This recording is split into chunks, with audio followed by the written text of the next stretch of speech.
નમસ્કાર વિદ્યાર્થી મિત્રો, હું શ્રીમાળી તૃપ્તિ ફરી એકવાર તમારું સ્વાગત કરું છું આજના તદ્દન નવા વિડીયોમાં. તો આજે આપણે AMC FSO 2026 માટે FSS એક્ટ છે જે આપણું 2006 એનું જે પ્રકરણ 3 છે આપણે જાણીએ છીએ. આના ટોટલ 12 પ્રકરણ છે. તો એમાંથી જે છે ચેપ્ટર 1 અને અમુક ચેપ્ટર આપણે ઓલરેડી કવર કરી દીધા છે, જેના વિડીયોઝ ઓલરેડી પોસ્ટેડ છે. અમુક મેમ્બર્સ માટે છે અને અમુક બધા જ માટે છે. તો અહીં FSS એક્ટ 2006નું જે પ્રકરણ 3 છે એના 30 MCQs આજના આ વિડીયોમાં આપણે જોઈશું. પરીક્ષા માટે ખૂબ જ IMP એવા અને સાથે સાથે તમારું રિવિઝન પણ થતું રહેશે. આપણે જે આપણી મેમ્બરશિપ લોન્ચ કરી છે એની અંદર FSOનો કોર્સ આપણે લોન્ચ કર્યો છે, જેમાં તમને theory plus MCQs plus mock test મળી જશે. ઓકે, મટીરિયલ્સ તમને PDF મળી જશે, બધું અંદર ઇન્ક્લુડેડ જ છે કોર્સમાં. તમે જઈને હાલ જ આપણી જે મેમ્બરશિપ છે એ જોઈન કરી શકો છો. ચાલો હવે જોઈએ આજનો આપણો પહેલો પ્રશ્ન, જે છે ખાદ્ય સુરક્ષા કાયદાના અમલ માટે કઈ સંસ્થાઓએ માર્ગદર્શક સિદ્ધાંતોને અનુસરવાના હોય છે. તો કઈ સંસ્થાએ માર્ગદર્શક સિદ્ધાંતોને અનુસરવાના હોય છે? તો આ છે માત્ર કેન્દ્ર સરકારે, માત્ર ફૂડ ઓથોરિટીએ, કેન્દ્ર સરકાર રાજ્ય સરકારોએ અને ફૂડ ઓથોરિટીએ કે માત્ર ખાનગી એજન્સીઓએ? તો આ અનુસરવાના હોય છે કેન્દ્ર સરકાર, રાજ્ય સરકારો અને ફૂડ ઓથોરિટીએ. ઓકે, જે ખાદ્ય સુરક્ષા કાયદાના અમલ માટે જે સંસ્થાઓએ માર્ગદર્શકના સિદ્ધાંતોને અનુસરવાના હોય છે એ છે કેન્દ્ર સરકાર, રાજ્ય સરકાર અને ફૂડ ઓથોરિટી. ઓકે, આજે આખું પ્રકરણ છે એની અંદર તમને જે છે કેન્દ્ર સરકારના જે કાયદાઓ છે એ આપેલા છે પ્રકરણ 3ની અંદર, જેનો ડિટેલ વિડીયો આપણે ટૂંક સમયમાં પોસ્ટ કરી દેવાના છીએ. બીજો પ્રશ્ન છે ખાદ્ય વેપારમાં કયા પ્રકારના વ્યવહારો હાંસલ કરવાનો પ્રયાસ કરવો જોઈએ? ઓપ્શન છે માત્ર નફાકારક વ્યવહારો, વ્યાજબી વ્યવહારો, ગુપ્ત વ્યવહારો કે પ્રતિબંધિત વ્યવહારો. તો આની અંદર જે છે માત્ર વાજબી જે વ્યવહારો છે, ખાદ્ય વેપારમાં કયા પ્રકારના વ્યવહારો હાંસલ કરવાનો પ્રયત્ન કરવો જોઈએ? તો વ્યાજબી વ્યવહારો. આ એક જે લાઈન છે એ તમારી જે ઓફિશિયલ PDFમાં આપેલી છે એની ઉપરથી છે અને એની ઉપરથી જે છે આ MCQ નીકાળેલા છે. ઓકે, ત્રીજો પ્રશ્ન જોઈએ, જોખમ વ્યવસ્થાપનમાં શાનો સમાવેશ થાય છે? ઓપ્શન છે માત્ર નફાનું મૂલ્યાંકન, બી છે જોખમ મૂલ્યાંકનના પરિણામો અને અન્ય સંબંધિત પરિબળો, સી છે કર્મચારીઓની સંખ્યા, ડી છે માત્ર જાહેરાતનું આયોજન. અહીં રાઈટ આન્સર આવશે ઓપ્શન બી, જોખમ મૂલ્યાંકનના પરિણામો અને અન્ય સંબંધિત પરિબળો. એ જોખમ વ્યવસ્થાપનમાં એનો સમાવેશ થાય છે, જે જોખમના મૂલ્યાંકનના પરિણામો છે અને અન્ય સંબંધિત પરિબળો છે એનો. ચોથો પ્રશ્ન છે, જ્યારે વૈજ્ઞાનિક અનિશ્ચિતતા હોય ત્યારે કેવા પ્રકારના જોખમ વ્યવસ્થાપન પગલાં લઈ શકાય? ઓપ્શન છે કાયમી પગલાં, કોઈ પગલાં નહીં લેવાના, કામચલાઉ પગલાં લઈ શકાય કે માત્ર આર્થિક દંડ. તો જ્યારે વૈજ્ઞાનિક અનિશ્ચિતતા લાગે એવું હોય ત્યારે આપણે જે છે કામચલાઉ પગલાં લઈ શકીએ છીએ. આવું જે છે આપણી ઓફિશિયલ PDFમાં જે છે કીધેલું છે કલમોની અંદર. કલમ જે છે આ જે આપણે વિડીયો બનાવી છે એમાં કલમો તમને નથી આપી. આજે ફક્ત ને ફક્ત આપણે ક્વેશ્ચનને આન્સર જે છે જે એની અંદરથી પ્રોબેબિલિટી છે કે પૂછાઈ શકે છે એવા લીધેલા છે. તો કલમો જે છે આ પ્રકરણ 3ની એની ઉપરથી જે છે બીજો વિડીયો તમને મળી જશે ટૂંક જ સમયમાં. ઓકે, આજે ફક્ત ને ફક્ત પ્રશ્ન જોઈશું પ્રોબેબિલિટીવાળા. ઓકે, પાંચમો પ્રશ્ન છે, જોખમ વ્યવસ્થાપન માટે લેવામાં આવેલ કામચલાઉ પગલાં કેવા હોવા જોઈએ? અત્યંત કડક હોવા જોઈએ, પ્રમાણસરના હોવા જોઈએ કે અનિશ્ચિત સમય માટે હોવા જોઈએ, માત્ર આંતરરાષ્ટ્રીય સ્તરના હોવા જોઈએ?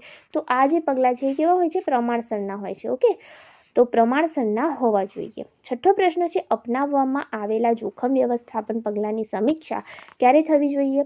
અહીં એ છે દર 10 વર્ષે, બી છે ક્યારેય નહીં, સી છે વ્યાજબી સમયગાળામાં, ડી છે માત્ર ગ્રાહકોની ફરિયાદ પર. તો જે અપનાવવામાં આવેલા જોખમ વ્યવસ્થાપનના પગલાં છે એની જે સમીક્ષા છે વ્યાજબી જે સમયગાળો છે એ દરમિયાન થવી જોઈએ. એક શબ્દ જે છે PDF ઉપરથી છે. ઓકે, વ્યાજબી સમયગાળે થવી જોઈએ. સાતમો પ્રશ્ન છે, જો ખોરાક માનવ સ્વાસ્થ્ય માટે જોખમી હોવાની શંકા હોય તો કોણે જનતાને માહિતગાર કરવાની હોય છે? ઓપ્શન છે તમારા પોલીસ વિભાગે, બી છે ફૂડ ઓથોરિટી અને કમિશનર ઓફ ફૂડ સેફ્ટીએ, સી છે માત્ર નગરપાલિકા, ડી છે સ્થાનિક વેપારી મંડળી. તો જો ખોરાક માનવ સ્વાસ્થ્ય માટે જોખમી હોવાની શંકા હોય તો જે છે જનતાને માહિતીગાર કરવાની હોય છે ફૂડ ઓથોરિટીએ અને કમિશનર ઓફ ફૂડ સેફ્ટીએ. ઓકે, આપણે કમિશનર ઓફ ફૂડ સેફ્ટીની નિમણૂક કઈ કલમ હેઠળ થાય છે? એક પ્રશ્ન તમારો. ચાલો જવાબ આપો, જે વિદ્યાર્થી મિત્રોને આવડતો હોય જવાબ એ. કઈ કલમ હેઠળ થાય છે? કલમ 30 હેઠળ થાય છે. ઓકે, કમિશનર ઓફ ફૂડ સેફ્ટીની જે નિયુક્તિ છે, નિમણૂક છે, કલમ 30 હેઠળ થાય છે. હવે તમારે એક જવાબ તો મને આપવો જ પડશે. એ છે પ્રશ્ન છે તમારો, ચલો ફટાફટથી જવાબ આપો કે જે આ કમિશનર ઓફ ફૂડ સેફ્ટી છે એની વ્યાખ્યા કઈ કલમ હેઠળ તમને આપવામાં આવી છે? જવાબ આપવાનો છે. ઓકે, કમિશનર ઓફ ફૂડ સેફ્ટીની વ્યાખ્યા કઈ કલમ હેઠળ તમને આપવામાં આવી છે? કલમ 3 છે. ઓકે, વ્યાખ્યાઓ બધી કલમ 3માં છે જે આપણે ચલાવી લીધી છે. તો કલમ 3માં છે અને કયા નંબરની છે પણ એ તમારે કહેવાનું છે ચોક્કસથી. ડન. ચાલો 8મો પ્રશ્ન જોઈએ. જો કોઈ ચોક્કસ લોટનો ખોરાક અસુરક્ષિત જણાય તો બાકીના લોટ માટે શું માનવામાં આવશે? ઓપ્શન છે તમારા તે સુરક્ષિત છે, બી છે તે પણ જરૂરિયાતોનું પાલન કરવામાં નિષ્ફળ ગયો છે જ્યાં સુધી વિપરીત સાબિત ન થાય ત્યાં સુધી, અને સી છે તેને ફરીથી વેચી શકાય છે, અને ડી છે તેની તપાસ કરવાની જરૂર નથી. ઓકે, રાઈટ આન્સર છે તે પણ જરૂરિયાતોનું પાલન કરવામાં નિષ્ફળ તો ગયો છે પણ જ્યાં સુધી વિપરીત સાબિત ના થાય ત્યાં સુધી.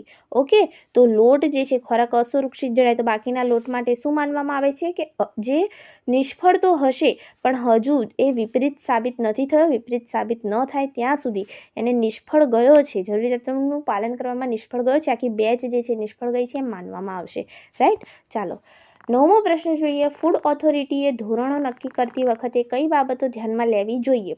ઓપ્શન છે તમારા માત્ર વિદેશી પદ્ધતિઓ, દેશમાં પ્રચલિત કૃષિ પદ્ધતિઓ અને સંગ્રહની સ્થિતિ, સી છે માત્ર મોટા વેપારીઓના મંતવ્ય, ડી છે વસ્તી ગણતરી. તો ફૂડ ઓથોરિટીએ ધોરણો નક્કી કરતી વખતે જે બાબત ધ્યાનમાં લેવાની હોય છે એ છે દેશમાં પ્રચલિત કૃષિ પદ્ધતિઓ અને સંગ્રહની સ્થિતિ. રાઈટ, દેશમાં જે પ્રચલિત કૃષિ પદ્ધતિઓ છે એ અને સંગ્રહની સ્થિતિ. 10મો પ્રશ્ન છે તમારો. આંતરરાષ્ટ્રીય ધોરણોને ક્યારે અવગણી શકાય છે?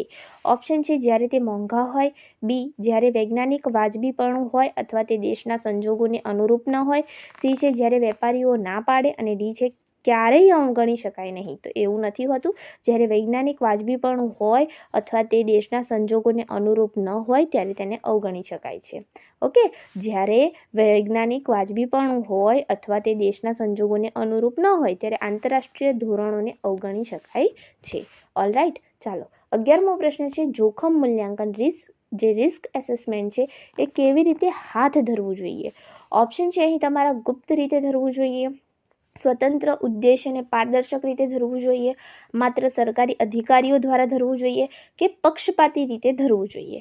અહીં તમારો રાઈટ આન્સર છે ઓપ્શન બી, સ્વતંત્ર ઉદ્દેશ્ય અને પારદર્શક રીતે જે છે આ રિસ્ક એસેસમેન્ટ જોખમ મૂલ્યાંકન જે છે હાથ ધરવું જોઈએ. 12મો પ્રશ્ન છે. નિયમો ઘડતી વખતે જાહેર પરામર્શ એટલે કે પબ્લિક કન્સલ્ટેશન જે છે એ કયા સ્તરે થવો જોઈએ? ઓપ્શન છે તમારા માત્ર રાજ્ય સ્તરે થવો જોઈએ, બી છે માત્ર કેન્દ્ર સ્તરે થવો જોઈએ, સી છે પંચાયતના તમામ સ્તરો સહિત થવો જોઈએ કે માત્ર શહેરોમાં. તો જે નિયમો ઘડતી વખતે જે જાહેર પરામર્શ છે, પબ્લિક કન્સલ્ટેન્ટ છે, એ પંચાયતના તમામ સ્તરોએ થવો જોઈએ, એટલે પંચાયતના તમામ સ્તરો સહિત. રાઈટ. તો ઓપ્શન સી આપણો અહીં રાઈટ આન્સર છે. પછીનો પ્રશ્ન છે. તાકીદના સંજોગોમાં જાહેર પરામર્શ વગર બનાવેલા નિયમો કેટલા સમય માટે અમલમાં રહી શકે છે? ઓપ્શન છે અહીં 1 વર્ષ, બીજો છે 6 મહિનાથી વધુ નહીં, ત્રીજો છે 2 વર્ષ અને ડી છે કાયમી. તો જ્યારે તાકીદના સંજોગોમાં જાહેર પરામર્શ વગર જે નિયમો બનાવેલા હોય એ ખાસ યાદ રાખીશું 6 મહિનાથી વધુ નહીં રહી શકે અમલમાં. ઓકે, 6 મહિનાથી વધુ આવા નિયમો અમલમાં નહીં રહી શકે. ઓકે, ચાલો 14મો પ્રશ્ન છે. ગ્રાહકોને ખોરાક અંગે શું કરવા માટેનો આધાર પૂરો પાડવો જોઈએ? ઓપ્શન છે માત્ર ખરીદી કરવાનો, બી છે માહિતગાર પસંદગી ઇન્ફોર્મેટેડ ચોઇસ કરવાનો, સી છે જાહેરાતો જોવા અને ડી છે ભાવતાલ કરવાનો. તો ગ્રાહકોને જે ખોરાક છે એના અંગે શું કરવા માટેનો આધાર પૂરો પાડવો જોઈએ? તો એ છે માહિતગાર પસંદગી કરવાનો, ઇન્ફોર્મેડ ચોઇસ કરવાનો. રાઈટ. ચાલો પછીનો આપણો 15મો પ્રશ્ન છે. ફૂડ ઓથોરિટી એ કઈ પ્રથાઓ અટકાવવાની ખાતરી કરવી જોઈએ? ઓપ્શન છે તમારા નફાકારક પ્રથાઓ, બી છે કપટપૂર્ણ અથવા ભ્રામક વેપાર પ્રથાઓ, સી છે સ્પર્ધાત્મક પ્રથાઓ અને ડી છે આધુનિક પ્રથાઓ. તો જે ફૂડ ઓથોરિટી છે એને કઈ પ્રથાઓ જે છે અટકાવની ખાતરી કરવી જોઈએ? તો એ છે કપટપૂર્ણ અથવા ભ્રામક વેપાર પ્રથાઓ. ઓકે, કપટપૂર્ણ અથવા ભ્રામક વેપાર પ્રથાઓ. ડન. 16મો પ્રશ્ન છે, આ અધિનિયમની જોગવાઈઓ કોને લાગુ પડતી નથી? ઓપ્શન છે તમારા મોટા હોટલ માલિકોને, બી છે ખેડૂત અથવા માછીમારને ખેતરના સ્તરે, સી છે પેક્ડ ફૂડ કંપનીઓને અને ડી છે ફૂડ ઇમ્પોર્ટર્સને. તો જે આમ અધિનિયમની જોગવાઈઓ છે એ ખેડૂત અથવા જે માછીમારો છે એમને લાગુ પડતી નથી એવું અધિનિયમમાં ચોખ્ખું કહેવામાં આવ્યું છે. રાઈટ, યાદ રાખીશું, ખેડૂત અથવા માછીમારોને લાગુ પડતી નથી ખેતરના સ્તરે. ઓકે, ચાલો. 17મો પ્રશ્ન છે, કઈ બાબતને રોકવા માટે ફૂડ ઓથોરિટીએ કામ કરવાનું છે? ઓપ્શન છે તમારા નવો વેપાર શરૂ કરવા માટે, બી છે અસુરક્ષિત અથવા સબસ્ટાન્ડર્ડ ખોરાક માટે, સી છે ખોરાકનું ઉત્પાદન વધારવા માટે, ડી છે વિદેશી રોકાણ માટે. ઓકે, તો કઈ બાબત રોકવા માટે ફૂડ ઓથોરિટીએ કામ કરવાનું છે? તો જે અસુરક્ષિત અથવા સબસ્ટાન્ડર્ડ ખોરાક છે એના માટે, એને રોકવા માટે, એ બાબતને રોકવા માટે ફૂડ ઓથોરિટીએ કામ કરવાનું હોય છે. ઓકે, સબસ્ટાન્ડર્ડ ખોરાક એટલે કે ઓછી ગુણવત્તાવાળો ખોરાક. આની વ્યાખ્યા પણ આપણે આગળ સરસ રીતે ભણી ગયા છીએ. હવે જોઈએ 18મો પ્રશ્ન, જોખમ પૃથ્થકરણ રિસ્ક એનાલાઇસિસ શાના માટે જરૂરી છે? ઓપ્શન છે તમારા કર્મચારીઓની ભરતી માટે જરૂરી છે, બી છે ખાદ્ય ધોરણો નક્કી કરવા માટે જરૂરી છે, સી છે બિલ્ડિંગ બનાવવા માટે અને ડી છે ટેક્સ ભરવા માટે. તો જે આ જોખમ પૃથ્થકરણ રિસ્ક એનાલાઇસિસ છે એ શાના માટે જરૂરી છે? તો ખાદ્ય ધોરણો નક્કી કરવા માટે. રાઈટ, આપણે ખાદ્ય ધોરણો જે નક્કી કરવા માટે જે છે રિસ્ક એનાલાઇસિસ કરીએ છીએ. ઓકે, 19મો પ્રશ્ન છે, જોખમ મૂલ્યાંકન એ શાના પર આધારિત હોવું જોઈએ? ઓપ્શન છે તમારા અફવાઓ પર, બી ઉપલબ્ધ વૈજ્ઞાનિક પુરાવાઓ પર, સી લોકપ્રિયતા પર કે ડી રાજકીય દબાણ પર. તો જે આ જોખમ મૂલ્યાંકન છે એ ઉપલબ્ધ વૈજ્ઞાનિક જે પુરાવાઓ છે એના પર આધારિત હોવું જોઈએ. રાઈટ, ઉપલબ્ધ વૈજ્ઞાનિક પુરાવાઓ પર. જોખમ મૂલ્યાંકન શાના પર આધારિત હોવું જોઈએ? ઉપલબ્ધ વૈજ્ઞાનિક પુરાવાઓ પર. 20મો પ્રશ્ન છે, ખાદ્ય સુરક્ષા જરૂરિયાતોનું પાલન ન કરનાર ખોરાક શું ગણાય છે? તો જે ખાદ્ય સુરક્ષાઓ જરૂરિયાતોનું પાલન નથી કરતું, ન કરનાર ખોરાક એ શું ગણાશે? તો હેલ્ધી ફૂડ ગણાશે, અસુરક્ષિત અથવા નિષ્ફળ માલ ગણાશે, ઓર્ગેનિક ફૂડ ગણાશે કે પ્રીમિયમ ફૂડ? તો એવું જે ખોરાક છે એ ગણાશે અસુરક્ષિત અથવા નિષ્ફળ માલ. ઓકે, જે સુરક્ષિત નથી, અસુરક્ષિત છે અથવા નિષ્ફળ છે. પછીનો 21મો પ્રશ્ન જોઈએ, કલમ 18 મુજબ માનવ જીવન અને આરોગ્યનું રક્ષણ કયા સ્તરે હોવું જોઈએ? ઓપ્શન છે તમારા નીચલા સ્તરે, મધ્યમ સ્તરે, યોગ્ય સ્તરે કે લઘુત્તમ સ્તરે. ઓકે, તો જે આ કલમ 18 છે, જે આપણે આ બધા પ્રશ્ન જોયા એ કલમ 18ના અંદર જ છે. ઓકે, તો જે કલમ 18 છે એના મુજબ માનવ જીવન અને આરોગ્યનું રક્ષણ કયા સ્તરે હોવું જોઈએ? તો યોગ્ય સ્તરે. Okay, appropriate level. 22મો પ્રશ્ન છે, જોખમ વ્યવસ્થાપન પગલાં લેતી વખતે કઈ શક્યતાઓને ધ્યાનમાં લેવી જોઈએ? ઓપ્શન છે તમારા માત્ર રાજકીય શક્યતાઓ, બી છે તકનીકી અને આર્થિક શક્યતાઓ, સી છે કૌટુંબિક શક્યતાઓ, ડી છે ધાર્મિક શક્યતાઓ. તો જોખમ વ્યવસ્થાપનના પગલાં જ્યારે તમે લઈ રહ્યા છો એ વખતે તમારે શક્યતાઓને ધ્યાનમાં લેવાની છે, તકનીકી અને આર્થિક શક્યતાઓને. ઓકે, ઓપ્શન બી આપણો રાઈટ આન્સર છે. 23મો પ્રશ્ન છે, જાહેર જનતાને જોખમ વિશે કેવી માહિતી આપવી જોઈએ? ઓપ્શન છે માત્ર રેડિયો પર આપવી જોઈએ, બી છે શક્ય તેટલી સંપૂર્ણ હદ સુધીની માહિતી આપવી જોઈએ, સી છે માત્ર અધિકારીઓને જ ખબર હોવી જોઈએ એવી માહિતી આપવી જોઈએ, ડી છે માહિતી આપવી જરૂરી નથી. અહીં રાઈટ આન્સર આવશે શક્ય તેટલી સંપૂર્ણ હદ સુધીની માહિતી તમારે એમને આપવાની છે. ઓકે, જાહેર જનતાને જોખમ વિશે કેવી માહિતી આપવાની છે? શક્ય તેટલી સંપૂર્ણ હદ સુધીની માહિતી તમારે એમને આપવાની છે. ઓપ્શન બી આપણો રાઈટ આન્સર રહેશે. ડન છે, ચાલો. અહીં એક પ્રશ્ન તમને પૂછું કે જે જાહેરાત કરવાની વાત થઈ છે, જાહેરાત કરવી. ઓકે, તો જાહેરાત કરવાની વાત એ કઈ કલમ હેઠળ થઈ છે? ઓકે, જાહેરાતની જે વ્યાખ્યા આપી છે તમને એ કઈ કલમ હેઠળ આપી છે? બોલો કઈ આવશે? જાહેરાત 3B. ઓકે, યાદ રાખીશું 3B. ચાલો, 24મો પ્રશ્ન, ખેતીમાં વપરાતા પુરવઠા સપ્લાઈઝ પર આ કાયદો ક્યારેય લાગુ નથી પડતો? ઓપ્શન છે તમારા જ્યારે તે બજારમાં વેચાય ત્યારે, બી છે જ્યારે તે ખેતરના સ્તરે ખેડૂતની પોતાની કામગીરી હોય ત્યારે, કે જ્યારે તે ફેક્ટરીમાં જાય ત્યારે, કે જ્યારે તેની નિકાસ થાય ત્યારે. તો જે આ કાયદો છે ને આપણો, આખો કાયદો આપણે જોઈ રહ્યા છીએ એ ક્યારે લાગુ નથી પડતો? કે જ્યારે તે ખેતરના સ્તરે ખેડૂતની પોતાની કામગીરી હોય ત્યારે એ કાયદો જે છે લાગુ નથી પડતો. આપણે આગળ જોઈએ એમ. ઓકે, માછીમારોને પણ નથી પડતો. ઓકે, તો જ્યારે તે ખેતરના સ્તરે ખેડૂતની પોતાની કામગીરી હોય ત્યારે આ કાયદો લાગુ પડતો નથી. 25મો પ્રશ્ન છે, ધોરણો નક્કી કરતી વખતે પરિવહનની સ્થિતિ ધ્યાનમાં લેવી જોઈએ તો ના લેવી જોઈએ? હાથે પ્રચલિત પ્રથાઓનો ભાગ છે, સી છે માત્ર વિમાન માર્ગે જ હોય તો જ, કે માત્ર રેલવે માટે હોય તો જ? તો શું છે કે હાથ તેને લેવી જોઈએ ધ્યાનમાં પરિવહનની સ્થિતિ. ઓકે, તો હા તે પ્રચલિત પ્રથાઓનો ભાગ છે અને લેવી જોઈએ. ડન.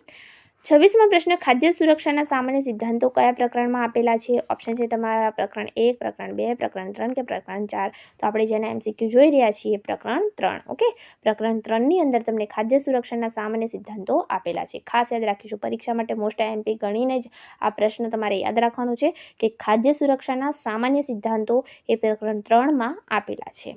27મો પ્રશ્ન છે, ગેરમાર્ગે દોરતી પ્રથાઓ, મિસલીડિંગ પ્રેક્ટિસીસ જે છે એનાથી કોનું રક્ષણ કરવાનું છે? તો સરકારનું કરવાનું છે, ગ્રાહકોનું કરવાનું છે, માત્ર વિદેશી પ્રવાસીઓનું કરવાનું છે કે ઉત્પાદકોનું કરવાનું છે?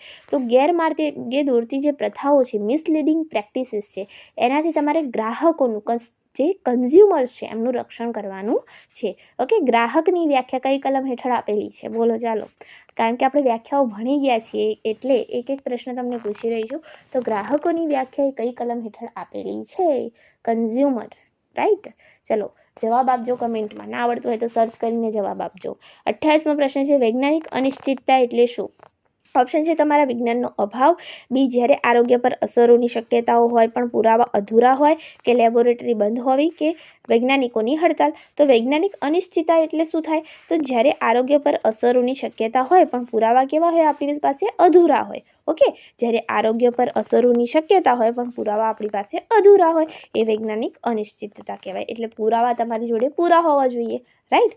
ચાલો પછીનો 29મો તમારો પ્રશ્ન છે કે ખાદ્ય સુરક્ષા જરૂરિયાતોનું પાલન કરવામાં નિષ્ફળતા સાબિત કરવાની જવાબદારી કોની છે? ઓપ્શન છે તમારા ગ્રાહકની, બી ફૂડ ઓથોરિટીની, કે પુરાવા સામે ન મળે ત્યાં સુધી માની લેવામાં આવે છે, અને સી છે માત્ર મીડિયાની, કે ડી કોઈ નહીં. તો અહીં ખાદ્ય સુરક્ષા જરૂરિયાતોનું પાલન કરવામાં નિષ્ફળતા સાબિત કરવાની જવાબદારી છે ફૂડ ઓથોરિટીની. જ્યારે પુરાવા સામે ન મળે ત્યાં સુધી માની લેવામાં આવે છે. ઓકે, તો ફૂડ ઓથોરિટીની છે, રાઈટ. ચાલો 30મો અને છેલ્લો આજનો આપણો ક્વેશ્ચન કે કઈ એજન્સીઓએ આ સિદ્ધાંતોનું પાલન કરવાનું છે? તો માત્ર પંચાયત કરશે, માત્ર નગરપાલિકા કરશે, અધિનિયમની જોગવાઈઓનો અમલ કરતી તમામ એજન્સીઓ કરશે, કે માત્ર રેલવે કેન્ટીન કરશે? તો આ જે સિદ્ધાંતો જે આપણે જોયા આજે કલમ કયા પ્રકરણના? આપણે પ્રકરણ 3ના જોયા. તો જે આ પ્રકરણ 3ના આપણે સિદ્ધાંતો જોયા એ અધિનિયમની જોગવાઈઓનો અમલ કરતી તમામ એજન્સીઓને લાગુ પડશે. ડન છે. ચાલો, તો અહીં આપણો આ સરસ મજાનો વિડીયો પૂર્ણ થાય છે. હું આશા રાખું છું કે આજનો આ વિડીયો તમને ખૂબ જ મદદરૂપ થઈ રહેશે. તો best wishes for your AMC FSO exam. ખૂબ સારી એવી તૈયારી કરો અને બધા ખૂબ સારા એવા માર્ક્સે પાસ થાવ. અને જો વિડીયો ગમ્યો હોય તો વિડીયોને જરૂરથી લાઇક કરજો. તમારા જેવા જે બીજા એસ્પિરન્ટ્સ છે એમની સાથે આ વિડીયોને જરૂરથી શેર કરજો. અને આની જે PDF છે એ તમને ટેલિગ્રામ ચેનલ ઉપર મળી જશે. ઓકે, જેની લિંક તમને નીચે ડિસ્ક્રિપ્શન બોક્સમાં મળી જશે, રાઈટ. તો આની પહેલાં પણ જે FSOની આપણે ઘણી બધી PDF જે છે આપણી ટેલિગ્રામ ચેનલ ઉપર ઓલરેડી પોસ્ટ કરેલી છે, એ પણ તમે એકવાર વિઝિટ કરી લેજો, જોઈ લેજો. તમે નીચે જે પ્લેલિસ્ટો તમને આપી છે, કોર્સ આપ્યો છે, એ પણ તમે એક વખત નજર કરી લેજો. જો તમને સારું એવું લાગે તો તમે જરૂરથી એમાં જોડાજો. અમે તમારી રાહ જોઈ રહ્યા છીએ. Okay friends, thank you. Keep watching, keep learning.